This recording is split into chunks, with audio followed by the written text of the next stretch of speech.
नमस्कार, RM school of competition में आप सभी का स्वागत है। तो आइए आज हम देखते हैं टेलीकम्युनिकेशन बिल। ठीक है, उससे पहले आपको बता दें, अगर आप उत्तर प्रदेश, राजस्थान, बिहार, झारखंड इत्यादि राज्य की परीक्षाओं में भाग लेते हैं तो आप हमारे चैनल से और हमारी संस्था से जुड़कर अधिक से अधिक लाभ उठा सकते हैं। हमारी संस्था प्री, मेंस और इंटरव्यू के डिफरेंट कोर्सेज चला रही है। आप अपनी सहूलियत के अनुसार, आप अपनी ज़रूरत के अनुसार जुड़कर फ़ायदा उठा सकते हैं। आइए देखते हैं टेलीकम्युनिकेशन बिल, इसमें कौन कौन से क्वेश्चन पूछे जा सकते हैं, कौन से हमारी आगामी परीक्षाओं के लिए इंपॉर्टेंट है, ये सब हम देखेंगे। ठीक है, आइए देखते हैं। तो ये देखिए, तो ये है न्यूज़पेपर में जो एडिशन आया था कि जो टेलीकम्युनिकेशन में लंबे समय से एक सुधार की मांग की जा रही है कि जो टेलीकॉम ऑपरेटर्स हैं, यानी जैसे भारती एयरटेल हो गई, रिलायंस जियो हो गई, कि इनको जो है और सहूलियत, इनको जो है ट्राई जो होती, जो रेगुलेटरी संस्था है हमारी, उनसे बहुत ज़्यादा दबाव झेलना पड़ता है, उनमें बहुत ज़्यादा चैलेंजेस उनको फेस करने पड़ रहे हैं, उसमें थोड़ा सा ईज होने की ज़रूरत है। तो उन चीज़ों को देखते हुए गवर्नमेंट जो है ये प्रोग्राम चला रही है। ठीक है,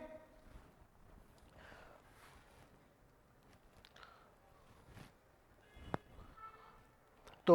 क्या क्या सुधार किए गए हैं, क्या नया है, ये देखेंगे। तो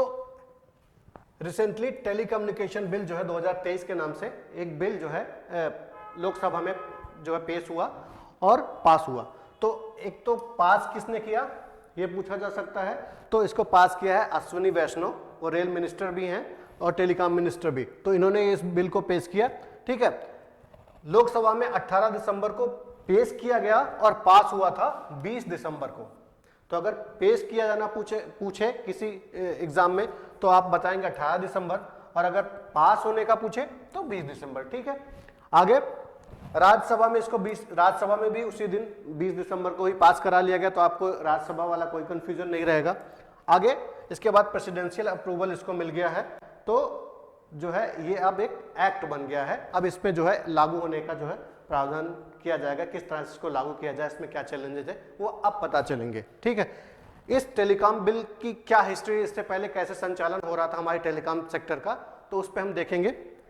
जो हमारा टेलीकॉम सेक्टर है वो मेनली तीन तरह के जो है चीज़ों से, तीन तरह के एक्ट से चल रहा था। वो इंडियन टेलीग्राफ एक्ट, जैसा मैंने आपको अपने अभी जो न्याय संहिता का सुधार में उसमें बताया था कि गवर्नमेंट जो अपने कॉलोनियल पास्ट है उसको पूरी तरह जो है मिटाना चाहती है, उसको उस स्लेट को एकदम साफ करना चाहती है। तो उसी के क्रम में इसको एक लिख सकते हैं कि उन्होंने जो एक हमारे मतलब 100 साल से ऊपर से पहले चल रहा जो एक सुधार, मतलब जो टेलीकॉम सेक्टर के जो रूल्स थे उनमें चेंज लाने के लिए ये बिल पेश किया था। तो इंडियन टेलीग्राफ एक्ट है जो 1885, ये पूछा जा सकता है आपको मिलाने में कि इंडियन टेलीग्राफ एक्ट, तो आप देख सकता है। तो ये डायरेक्टली ये पूछा जा सकता है कि कौन से ईयर में, ये क्वेश्चन ये बन सकता है, या फिर ये तीनों एक्ट देके कि कौन सा सही मिलाया गया, या चार कोई देके आपको मिलाने के लिए पूछा जा सकता है। तो उस हिसाब से आपको वायरलेस टेलीग्राफी एक्ट 1933, ये भी प्री कॉलोनियल है यानी इंडिपेंडेंस के पहले है, और एक टेलीग्राफ वायर 1950, ये जो है इंडिया इंडिपेंडेंस के बाद का एक बिल है। तो ये चीज़ें आपको अपने नोट में नोट कर लीजिए कि जो है ये आपके आरओ में और वनडे एग्जाम में पूछे जा सकते हैं, या यूपीएससी में अगर पूछा जाएगा तो इसमें और जो चीज़ें हैं सब्सटेंस डाल के कि इस जो है बिल को पास करने का जो है जो प्रोविज़न है या पॉलिटी में कि किस तरह से पास किया जाएगा, इसको किस मेजॉरिटी से पास किया सकता है, ये सब चीज़ें डाल के पूछा जाएगा। तो वो उस हिसाब से आप नोट्स बना लीजिए। ठीक है, आगे इस बिल में के थ्रू जो चेंजेस किए गए, कौन कौन से नए चेंजेस हुए हैं। तो पहले तो ये जो बिल है वो सिम फ्रॉड को रोकने के लिए एक बहुत बड़ा जो एक लूप होल था कि जैसे आपने जो है अपना सिम लेने के लिए एक जो है आधार कार्ड का जो है फोटोकॉपी प्रोवाइड कराया, तो उस आधार अब आप तो लेकर चले आए, लेकिन अब वो जो दुकानदार है वो क्या कर सकता है, उसी आधार की फोटोकॉपी पे 2-3 सिम और किसी को इशू करके दे सकता है, और मान लीजिए उसने कोई कांड किया तो आप पकड़े जाएंगे क्योंकि सिम आपके नाम पे है। तो उन चीज़ों को रोकने के लिए, सिम फ्रॉड को रोकने के लिए ये जो है इसमें एक बहुत बड़ा जो लूप होल है उसको फिलअप कर दिया गया है। ठीक है, अगर कोई फ्रॉड करता है तो उसके लिए 3 साल की जेल और 50 लाख रुपए की पेनाल्टी की सजा, मतलब अब इसको क्रिमिनलाइज किया गया है कि अगर आप करते हैं तो क्रिमिनल ऑफेंस माना जाएगा, उसमें आपको 3 साल की जेल और 50 लाख का जुर्माना देना पड़ेगा। ठीक है, इसके बाद एक चीज और मैंडेटरी किया गया सिम प्रोवाइडिंग कंपनी के लिए कि आपको अपने कस्टमर का बायोमेट्रिक डाटा वो लेना होगा। मान लीजिए अब जैसे अब मेरा सिम, अगर मैंने सिम लिया तो मेरा बायोमेट्रिक थंब, आई स्कैन, ये सब लेगी कंपनी, ताकि अगर मैं कुछ फ्रॉड करूंगा तो मुझे ट्रैक करना इजी हो। इस चीज को सिक्योरिटी के लिहाज से ये ज्यादा अच्छी हो गई। ठीक है, और जो मेजर लूप होल्स हैं उनको जो है, जो छोटे छोटे लूप होल्स थे जिनके तहत जो है, जो क्रिमिनल्स हैं, जो आतंकवादी लोग थे सिम वगैरह यूज कर रहे थे, उन चीजों को रोकने के लिए इसमें प्रावधान कर दिए गए हैं। ठीक है, अब इसमें कुछ अथॉरिटी सेंट्रल गवर्नमेंट की बढ़ा दी गई है, जैसे कि जो टेलीकम्युनिकेशन एस्टेब्लिशमेंट, जो जैसे नेटवर्क एस्टेब्लिश करने के लिए जो इसमें परमिशन लेने की आवश्यकता थी, पहले लाइसेंसिंग व्यवस्था, जैसे आपने सुना होगा कि 2G स्कैम, 3G स्कैम, तो उसमें क्या था, लाइसेंस का जो है वो होता था, स्पेक्ट्रम का एलोकेशन होता था, उसमें बिड होती थी, तो उसी में जो है घपला होता था। तो अब इसको गवर्नमेंट ने इसको ईज कर दिया है कि अब आप डायरेक्टली एलोकेशन के लिए जो है स्पेक्ट्रम की नीलामी नहीं होगी, डायरेक्टली वो जो है अथॉरिटी के थ्रू जो है ऑथराइजेशन से आपको मिल जाएगा। ठीक है,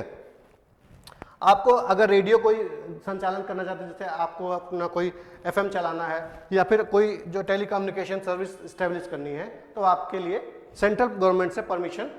क्यों लेना होगा, ऑथराइजेशन लेना होगा। ठीक है, अब जैसे मान लीजिए कि आपने जो है, आप पहले जैसे भारतीय एयरटेल है और ये रिलायंस और क्या वोडा वगैरह हैं, तो जो ये जो लोग हैं जो पहले से संचालन, तो इनको क्या फ़ायदा मिलेगा या इनका क्या नुकसान, तो अगर इनको जो है इनके जो लाइसेंसेज हैं, ये इनमें प्रावधान किया कि ये UPSC के लिए और PCS के लिए बहुत इंपॉर्टेंट है कि अगर आपके पहले का लाइसेंस है तो वो जब तक का पीरियड है वहाँ तक के लिए, या फिर अगर अगले 5 साल के लिए, ठीक है, जहां तक अगर पीरियड स्पाइस मतलब उसमें बताया नहीं है कोई पीरियड, तो अगले 5 साल तक के लिए वैलिड रहेगा। अगर पीरियड बताया गया तब तक के लिए, सपोज कीजिए आपका जो इंड होगा 2026 में, तो ये 2026 तक अलाउड होगा, और अगर 2026 नहीं है तो अगर आज 2024 है, ठीक है, तो 2024 से 5 साल यानी 2029 तक के लिए आपका वैलिड रहेगा। इसके बाद आपको फिर से ऑथराइजेशन गवर्नमेंट से लेनी होगी। ठीक है,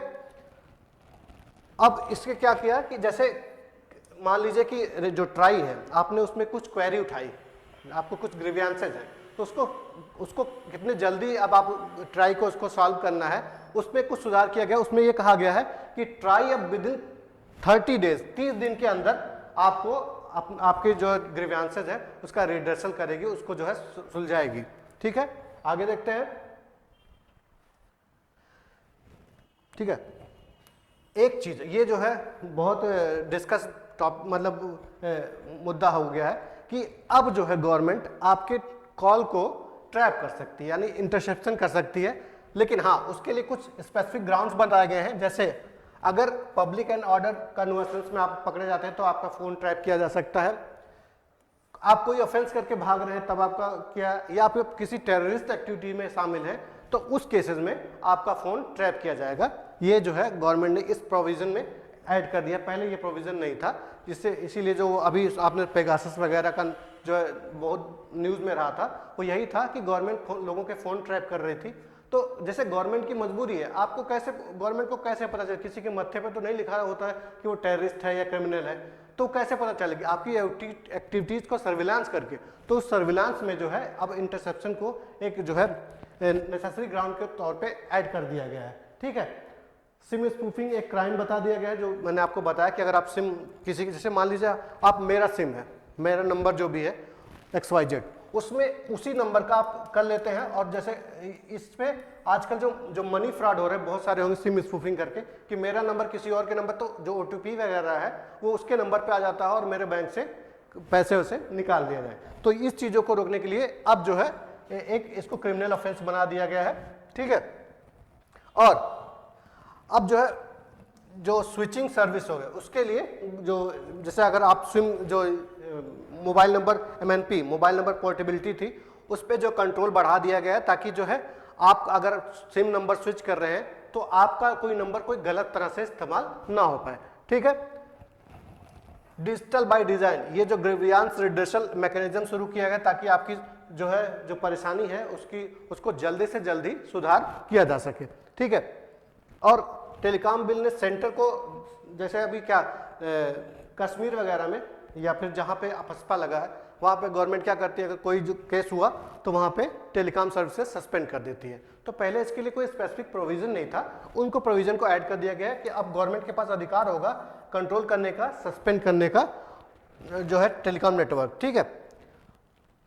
और मोबाइल बैंकिंग फ्रॉड, ये जो एक बहुत बड़ा था, इस लूप होल को कवर का मतलब बंद करने के लिए इसमें बहुत सारे प्रोविजन कर दिए गए। आगे देखते हैं। अब इसका इम्पैक्ट जो है, जो ट्राई रेगुलेटरी अथॉरिटी है हमारी, telecom regulatory authority of India try, इस पे क्या पड़ेगा। तो पहले टेलीकॉम रेगुलेटरी अथॉरिटी ही डिसाइड करती थी क्या फीस लिया जाएगा, क्या जो चीज़ें उनसे ली जाएंगी। तो अब उनके चीज़ों को थोड़ा सा ईज कर दिया गवर्नमेंट, अब लेजिस फेयर के आगे बढ़ रही है लेजिस फेयर की तरफ, कि अब जो है गवर्नमेंट का कंट्रोल कम से कम रहेगा लोगों पे, ताकि टेलीकॉम अथॉरिटी जो बाहर से कंपनियां आना चाहती हैं उनको ईजी टू बिजनेस हो जाए, ईज ऑफ डूइंग बिजनेस में थोड़ा सा अपनी जो रैंकिंग सुधरेगी उसको बढ़ाने के लिए ये चीज़ें की गई हैं, ठीक है। ताकि और कुछ पावर जो ट्राई की हैं वो उसको कम कर दिया गया है, ठीक है। मैनेजमेंट में क्या क्या, पहले ट्राई का क्या होता था, जैसे जो हाई जो सचिव वगैरह होते थे, जो टॉप ब्यूरोक्रेट्स होते थे, उनको ही पीएसयू के हेड, ये क्योंकि ये गवर्नमेंट अथॉरिटी है ट्राई, तो इसका हेड बनाया। तो अब गवर्नमेंट ने ये कर दिया गया है कि अब सदस्य और जो चेयरमैन है वो प्राइवेट सेक्टर से भी इंक्लूड किए जा सकते हैं, ठीक है। तो ये एक उसके मैनेजमेंट में जो बहुत दिन से डिमांड चल रही थी टेलीकॉम सेक्टर की तरफ से कि जो है हमारी तरफ गवर्नमेंट का इंटरवेंशन ज़्यादा है, गवर्नमेंट ही ज़्यादा, क्योंकि उनको अब पीएसयू एक जो सपोज कीजिए एक ब्यूरोक्रेट को क्या पता होगा कि कैसे बिजनेस टेलीकॉम सेक्टर रन करता है, तो उतना नहीं पता होगा जितना वाकई जो उस सेक्टर में काम कर रहा है उसको। तो उन चीज़ों को एक टेक्निकल नॉलेज वाले बंदे को इंक्लूड करने के लिए बहुत दिन से डिमांड चल रही थी, तो उस चीज़ों को गवर्नमेंट ने मान लिया है, ठीक है। आगे, हाँ, अब जैसे क्या होता है कि अगर जो मैंने बताया था कि अगर आप सपोज कीजिए कि कोई टेलीकॉम, जैसे अभी आइडिया थी कुछ साल पहले, उसका आइडिया का जो है बहुत खराब चल रहा था, तो सपोज कीजिए उसको अगर ये जरूरत पड़ती कि उसको अपना लाइसेंस सरेंडर करना है, तो क्या करना। तो अब क्या था, पहले सरेंडर कर देते तो कुछ नहीं मिलता क्योंकि जो लिया था तो वो खत्म हो जाता, लेकिन अब है गवर्नमेंट कुछ फंड्स वापस करेगी, उसमें ये मतलब प्रिस्क्राइब नहीं कितना, उसके जो रूल्स आप आगे बनाए जाएंगे कि उसको कुछ रिफंड जो है प्रदान किया जाएगा अगर वो टाइम से पहले अपना जो है लाइसेंस सरेंडर करती है तो, ठीक है। हाँ, जैसे आप देखते दिन भर मैसेज आते रहते कंपनीज के, टेलीकॉम कंपनी के भी, अदर कंपनी के भी, तो उन चीज़ों के लिए अब पहले आपको विदाउट डीएनडी यूज करें, डू नॉट डिस्टर्ब जो है सुविधा है उसका यूज किए बिना ही अगर कोई आपको प्रमोशनल मैसेज भेजना चाहता है, कोई कंपनी या टेलीकॉम कंपनी ही, तो उससे पहले आपको उसके परमिशन लेना, कंज्यूमर की परमिशन जो है जरूरी होगी, ठीक है।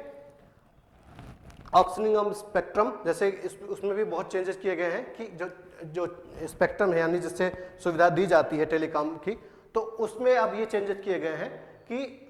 अब ऑक्शनिंग की जगह ऑथराइजेशन होगा। जैसे उसके क्या होगा, जैसे स्टार लिंक और वन वेब या भारतीय एयरटेल की तरह वन वेब जो सुविधा थी, इन लोग कह रहे हैं कि हम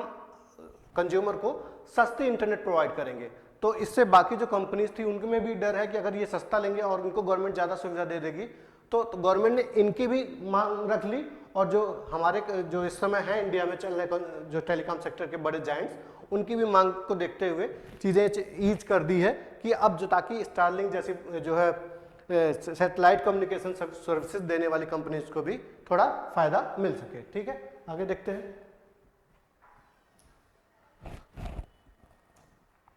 और 19 सर्विसेज हैं जिनमें मेनली है कि जो गवर्नमेंट की जो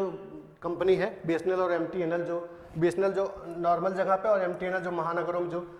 टेलीकॉम सर्विसेज देती है, मेनली ये सरकार के जितने ऑफिसेज होंगे उसमें आपको मोस्टली यही मिलेंगे, जो डाकखाने वगैरह में आपको बीएसएनएल और एमटीएनएल के ही जो है ब्रॉडबैंड्स और जो टेलीकॉम से जो फोन वगैरह है वो इन्हीं के ऑपरेट होते हैं। तो इनको जो है इन चीज़ों से अलग रखा गया है। नेशनल सिक्योरिटी की में जहाँ यूज होगा वहाँ पे अलग कर दिया गया है। डिफेंस डिजास्टर मैनेजमेंट में जो सुविधाएं दी जाएंगी इसके थ्रू उनको भी इस लाइसेंसिंग पद्धति से दूर रखा गया है, ठीक है। और जो रिलायंस जियो ये जो टेलीकॉम सर्विसेज है इनको जो है, क्योंकि ये पहले से स्टेब्लिश है, इनको भी एक थोड़ा सा ईज दिया गया है कि इन लोगों को अभी सहूलियत दी जाएगी, ठीक है। और जब आज जो रिकॉर्ड कर रहे हैं तो इसमें प्रेसिडेंट का अप्रूवल मिल चुका है, तो ये एक एक्ट बन चुका है। अब जो है लाइसेंस की जगह ऑथराइजेशन यूज किया जाएगा एलोकेशन के लिए, ठीक है। आगे देखते हैं। अगर